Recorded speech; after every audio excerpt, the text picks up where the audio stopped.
Mimitina uncal jadi tandukan kacaturkeun mangsa baheula mangsa dunya masih mangrupa leuweung mangsa sasatosan silih camerita sakumaha manusa ayeuna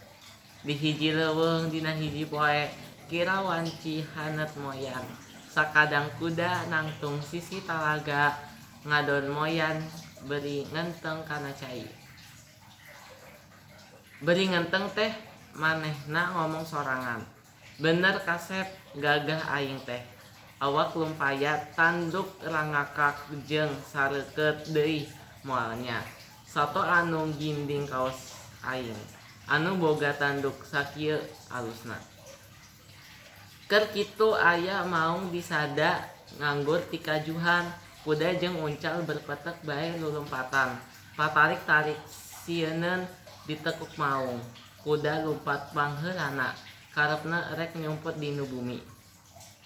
tapi tandukna tikait kana areu-areuyan atuh teu bisa kebet tumpatna sanajan manehna abruk-abrukan tandukna teu losot malah beuki kupalet ku eureuy teu Kang Silila jo dateng uncal kandinya cek kuda sakadang uncal tanungan kuding ieu tanduk kuring ukait kana areuy meni pageuh kieu uncal karean tukai areu-areuy anu meulit kana tanduk teh digagalan nepi paragit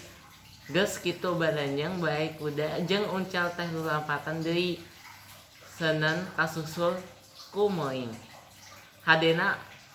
maung teh teu leueut ngudakna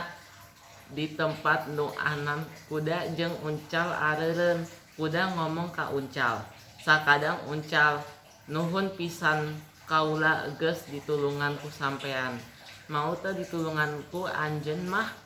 meureun kuring teh geus tewas ditekuk maung pikeun pamulang kalima ieu kaula mesrakan tanduk pelak bakeku sampean turun temurun hatur nuhun uncal